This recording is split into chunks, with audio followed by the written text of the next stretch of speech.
থেমে থাকার জন্য তাক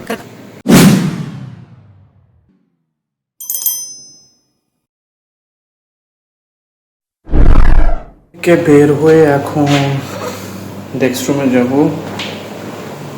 থাইবাদ চলে আসছে, কার্ডও অ্যাক্টিভ হয়ে গেছে। এখানে যে ঝামেলাগুলো ছিল সেগুলো সলভড আপাতত। এখন চলে এখান থেকে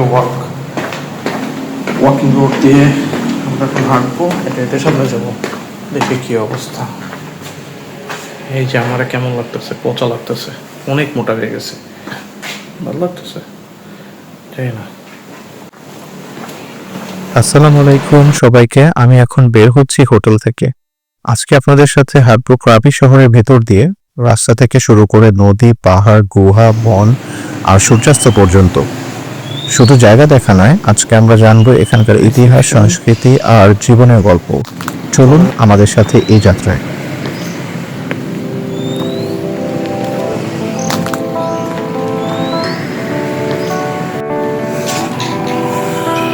অনেক বেশি গাছপালা দিয়ে ভর্তি।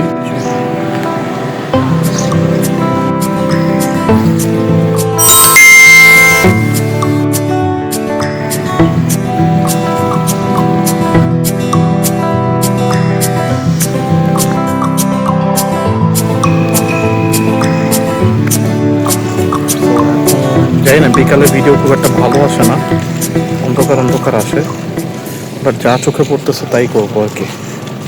এখানে অনেকেই হাঁটতেছে, জানি না জিনিসটা দেখতে কেমন হবে।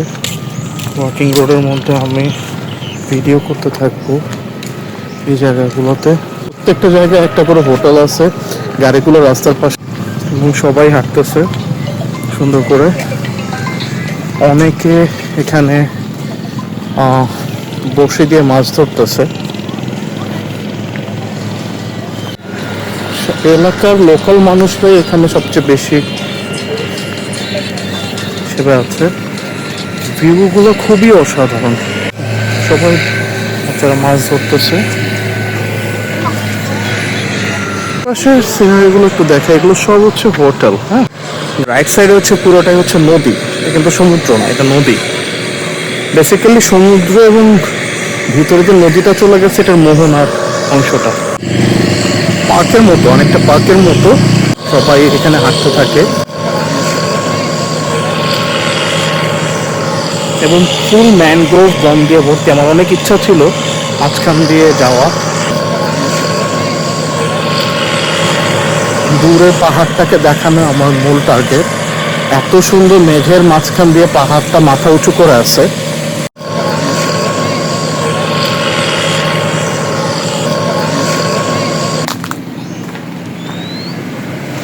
মোস্ট প্রবলি সবাই হাঁটতে বের হচ্ছে এখানে, মোস্ট প্রবলি সবাই হাঁটছে এখানে, সবাই ফিট।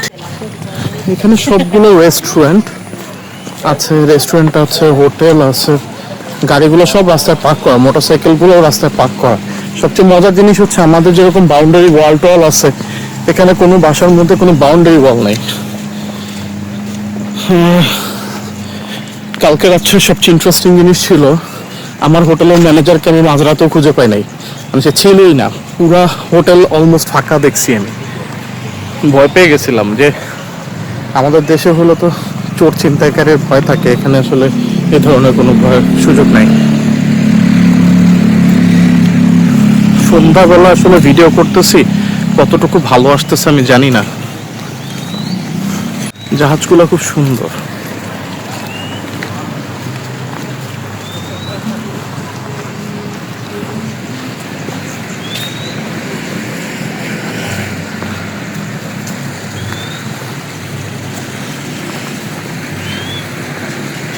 সুন্দর।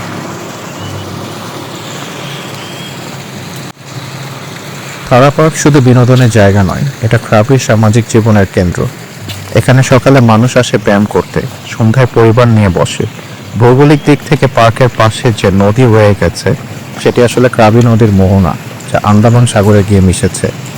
এখানকার গাছগুলো ম্যানগ্রোভ অঞ্চলের বৈশিষ্ট্য বহন করে, যা পরিবেশ রক্ষায় গুরুত্বপূর্ণ ভূমিকা রাখে। সংস্কৃতি ও আচার অনুষ্ঠানের দিক থেকে এই পার্ক ব্যবহৃত হয়। স্থানীয়রা এখানে নতুন বছর উদযাপন করে, বৌদ্ধ উৎসব করে, আর মুসলিম সম্প্রদায়ও ঈদের সময় এখানে মিলিত হয়। একটা শহরের সবুজ ফুসফুস হিসেবে থারা পার্ক স্থানীয়দের জীবনে অপরিহার্য।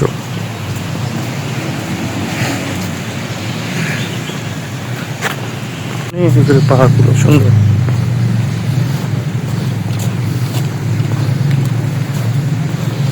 এর পাশে কিছু কফি শপ আছে, কিছু স্ট্রিট ফুড সেন্টার আছে। কফি শপ সেন্টার সন্ধ্যার পরে অলমোস্ট এগুলো জমে। কফি শপ, বাচ্চাদেরকে নিয়ে বাবা মারা আসে এখানে, হাঁটে, তাদের সুন্দর কিছু সময় কাটায়। কালকে রাত্রে আমি এখানেই খাবার খেয়েছিলাম। এখানকার সি ফুড ভালোই।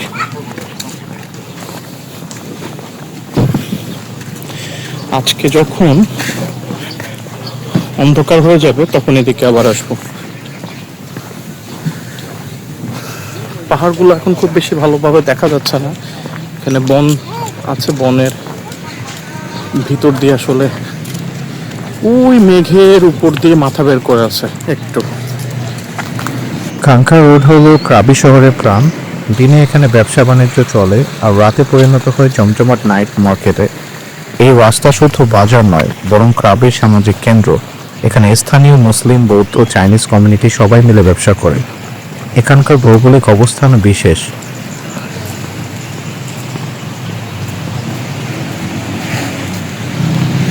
Good afternoon. Hello. Longboat. Next day, tomorrow. Okay. Okay, thank you. খাওখানাপ নাম হলো ক্রাবির প্রতীক। দুটি চুনাপাথরের পাহাড় দাঁড়িয়ে আছে নদীর দুপাশে। ভূতাত্ত্বিকভাবে এগুলো তৈরি হয়েছে লক্ষ লক্ষ বছর আগে, সেডিমেন্টারি রক থেকে।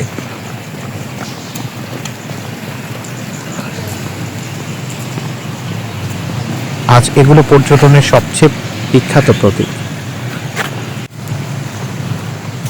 পাহাড়গুলোকে দেখা যায়। অন্ধকারের টাইমে আসছি। রাতের বেলা এক ধরনের সৌন্দর্য, দিনের বেলা আসলে এই সময়টা প্রচুর গরম, প্রচুর রোদ। হয়তোবা ভিডিও শুট খুব ভালো আসবে, কিন্তু ওয়াকিং করে এই সময় আসলে কভার করা খুব ডিফিকাল্ট ব্যাপার, কারণ প্রচুর গরম। এই সময়টা ঠান্ডা বলা যাবে না, মিষ্টি একটা বাতাস আছে, কিন্তু এখনো হচ্ছে ট্রপিক্যাল কান্ট্রি হিসেবে যে পরিমাণ সোয়েটিং হওয়ার ব্যাপার, এখানে প্রচুর সোয়েটিং হয় ট্রপিক্যাল ওয়ে হিসেবে, মানে ট্যুরিস্ট এখানে একটু কমই, সেজন্য কোনো কোলাহল নাই। আমার কাছে তো দুই একদিন। আরবান ফরেস্ট হলো ক্রাবির প্রাকৃতিক সুরক্ষা। এখানে ম্যানগ্রোভ গাছ নদীর তীরে শক্ত মাটি তৈরি করে, যাতে বন্যা আর ঝড়ের ক্ষতি কম হয়। এটা শুধু পরিবেশ রক্ষা নয়, বরং অসংখ্য মাছ, কাঁকড়া, পাখি আর বানরের আশ্রয়স্থল। স্থানীয়রা ধর্মীয় আচার অনুষ্ঠানের সময় এই বনকে শ্রদ্ধা করে, কারণ তারা বিশ্বাস করে ম্যানগ্রোভ প্রকৃতির অভিভাবক।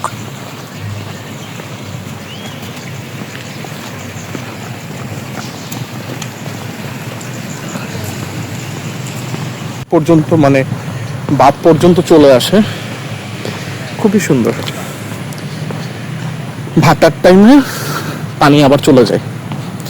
কালকে জাস্ট এই জায়গাটায় একটা বিয়ের অনুষ্ঠান ছিল, আমি এর ভিতরে দেখাবো যে এই জায়গাটা একটা বিয়ের অনুষ্ঠান হয়েছে, ওইটা আমি ক্যাপচার করছি।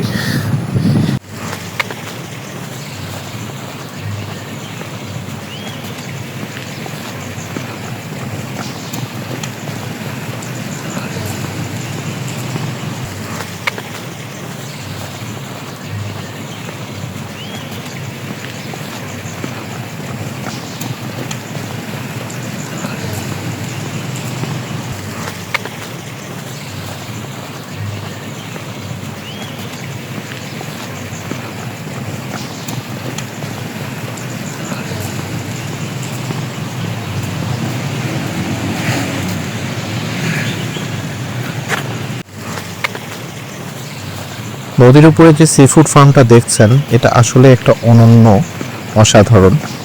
এখানে যেয়ে আপনি এক ধরনের অভিজ্ঞতা অর্জন করতে পারবেন। আপনি নিজের চোখের সামনে মাছ, কাঁকড়া, চিংড়ি বেছে নেবেন, আর মিনিটের মধ্যে সেটা আপনার প্লেটে চলে আসবে।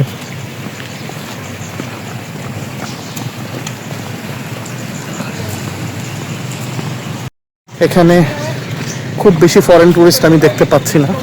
অন্য সময় আসে কিনা আমি বলতে পারবো না, যেহেতু আমি অন্য সময় আসি নাই। আমি এখন যখন আসছি 100 জন যদি লোকাল মানুষ হয়, তা সেখান থেকে 1 জন বা 2 জন ফরেনার আমি দেখতে পাচ্ছি। সো পরিমাণটা খুবই কম। বাংলাদেশি তো আমি এই পর্যন্ত পাই নাই, ফুকেট থেকে এই পর্যন্ত আসছি আমি 1 জন বাংলাদেশিও পাই নাই। ইন্ডিয়ান কিছু পাওয়া গেছে, ইন্ডিয়ান আসলে সবখানেই থাকে, কিন্তু আমি এখানে এখন পর্যন্ত দেখি নাই। ইন্টারেস্টিং জিনিস হচ্ছে ফুকেট থেকে যে জায়গাগুলো ডিসকভার আপনারা করতে চাচ্ছেন, সেই জায়গাগুলো আপনি এখান থেকেও ডিসকভার করতে পারবেন। এটা হচ্ছে 7-Eleven-এর শোরুম। এই পয়েন্টে আপনারা 7-Eleven দেখতে পাচ্ছেন। এখান থেকে আপনারা দৈনন্দিন জীবনের সকল ধরনের প্রয়োজনীয় খাদ্যদ্রব্য থেকে শুরু করে আদার্স যত ধরনের সামগ্রী আছে সব পেয়ে যাবেন। প্রসাধনী থেকে টয়লেট্রিজ থেকে শুরু করে আর যা যা আছে সবই এখানে পেয়ে যাবেন সুলভ মূল্যে। কিন্তু ইন্টারেস্টিং জিনিস হচ্ছে এই 7-Eleven-এর সামনে একজন ভদ্রলোক ছোট্ট পরিসরে চিকেন ফ্রাই সেল করেন, 40 টাকা করে পার পিস। অসাধারণ টেস্ট। আপনার যদি গ্রাহক কখনো আসেন এইখানে, অবশ্যই এটা ট্রাই করে দেখবেন।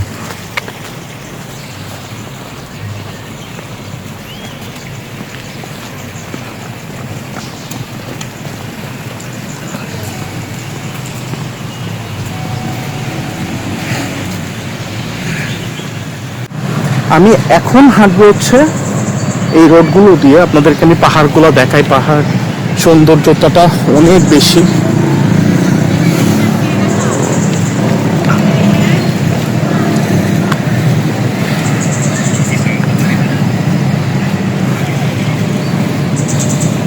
এখানে ছোট ছোট বার আছে ভিতরে, মানে লেকের পাড় দিয়ে খুব ছোট ছোট বার।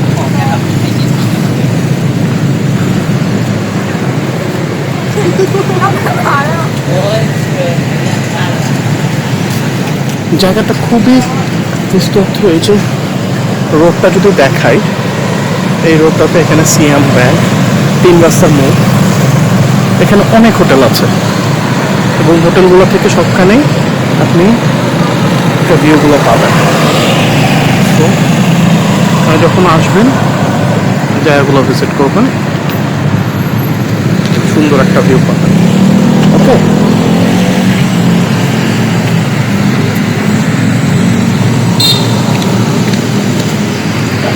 পাহাড়টা দেখানোর জন্য এই পর্যন্ত আসা। আইল্যান্ডের পাশাপাশি এই ক্রাবিও অনেক সুন্দর। সুন্দর সুন্দর হোটেলসগুলো এই পাশে লেফট সাইডে, আর রাইট সাইডে হচ্ছে প্রকৃতির সৌন্দর্যতা।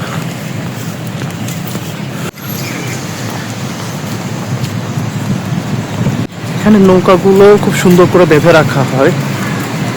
পাশে সবগুলো ম্যানগ্রোভ এরিয়ার জন্য শ্বাসমূলগুলো উপরে হয়ে থাকে পানি থেকে, এই জন্য তারা বাঁচে। এখানেও আর একটা ব্যাংক আছে। এই এলাকাটা হচ্ছে ব্যাংক দিয়ে ভর্তি, মানে যারা টাকা ট্রান্সফার বা টাকা তুলতে চান ওখান থেকে উঠাতে পারবেন।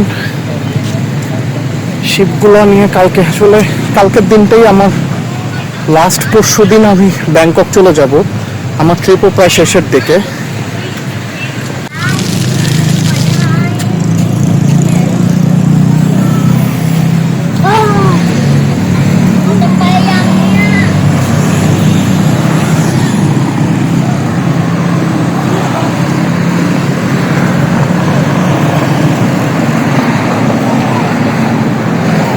অনেক সুন্দর এই জায়গাটা, অনেক সুন্দর পাহাড়। সবাই মিলে বসে আনন্দ উপভোগ করতেছে। সূর্য প্রায় অস্ত যায় অবস্থা।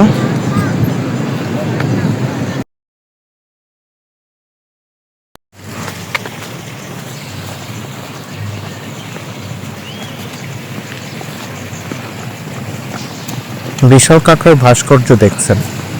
এই ভাস্কর্যই আসলে ক্রাবির নামের প্রতীক। ক্রাবি শব্দটাই এসেছে কাঁকড়া থেকে। এছাড়া শহরের দেওয়ালে আঁকা রঙিন মুরালগুলো স্থানীয় ইতিহাস, সংস্কৃতি আর সমাজের গল্প বলে। এগুলো শুধু আর্ট নয়, বরং জীবন্ত ইতিহাস।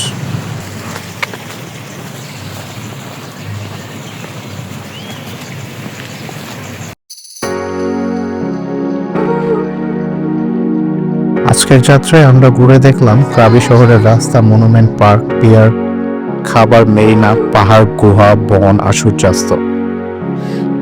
একটু পরেই আমরা চলে যাব আওনাং বিচের দিকে। রাস্তায় অনেক কিছু আরো অ্যাডভেঞ্চার করার সুযোগ হবে। তো ততক্ষণ পর্যন্ত আমাদের সাথে থাকুন।